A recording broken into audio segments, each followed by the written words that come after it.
They say a part of you never truly leaves the wild places you visit. A memory, a feeling, a connection to the raw, untamed earth. But what if it's the other way around? What if something from the wild follows you back? We in the search and rescue community have stories, whispers shared around dying campfires when the night is too long and the shadows play tricks on your eyes. We talk about the ones who come back, different. Some who have returned from the forest are not the same. Their eyes hollow, voices distant, and memories fragmented.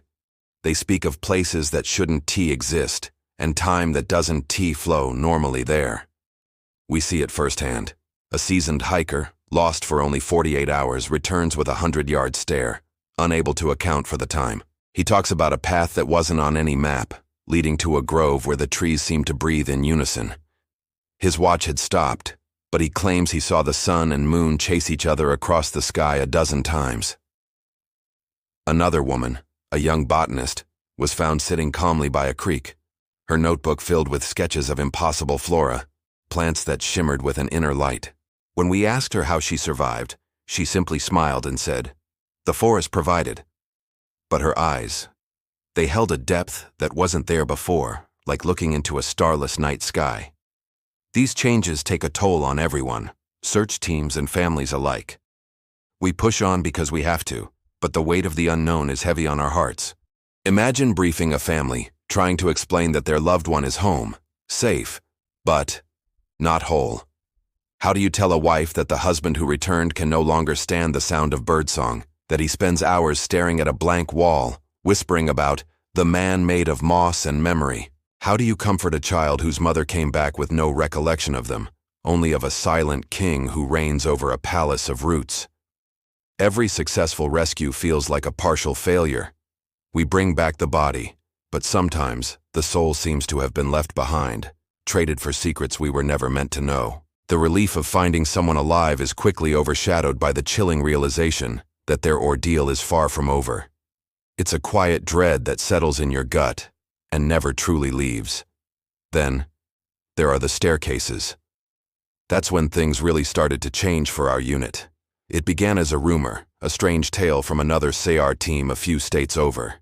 A perfectly constructed staircase, clean and out of place, found deep in the national park. No house, no ruins, just stairs leading to nowhere. We laughed it off as a creepypasta, an internet story bleeding into real life, until we found one of our own.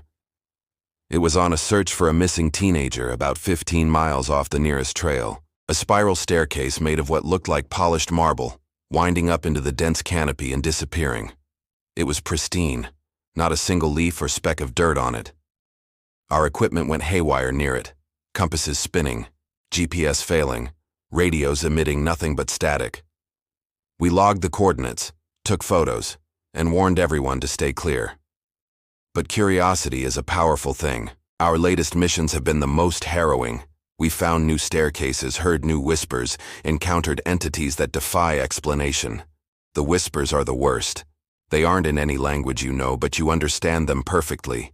They promise knowledge, offer shortcuts through the dense woods, or simply call your name from just behind your shoulder. You turn, and there's nothing but trees. We've had team members quit, hardened veterans who've seen it all, because they couldn't shake the feeling of being constantly watched, of something intelligent and ancient sizing them up from the shadows. During one search, 2 of my colleagues swore they saw a figure moving between the trees, impossibly tall and thin, that seemed to unfold itself rather than walk. When they shone their lights on it, it simply dissolved into the fog. We're not just looking for lost people anymore. We're trying not to get lost ourselves in a place that is actively hostile to our understanding of reality. We lost 2 good people on the last search. Their disappearance remains unsolved. The forest remains silent, hiding its truths deep beneath the canopy. They were Dave and Maria, 2 of our best. We were tracking a family of 4 who had vanished from their campsite. We'd found another staircase, this one made of dark weathered wood, descending straight into the ground. Against protocol, against every instinct screaming at us, Dave and Maria went to investigate the perimeter, while the rest of us tried to re-establish communication. They were never more than 50 feet away. We heard a single sharp cry, Maria's, and then silence. We rushed over. And they were gone. No tracks, no signs of a struggle. Just their radios lying on the ground, still crackling with static. We searched for 72 hours straight. Found nothing. Not them, not the family. It was as if the forest had simply swallowed them whole. The official report lists them as missing, presumed deceased. But we know the forest took them. The mystery is far from over. The forest waits, and for those who dare enter, it offers only questions and shadows. Stay brave or stay away. We'll keep searching, because that's what we do. But we're not just looking for the lost anymore. We're looking for answers, and we're afraid of what we might find. Thank you for listening to our story. If these experiences resonate with you, or if you simply want to follow our journey into the unknown, please subscribe and join our community. Your support means more than you know. Stay safe out there.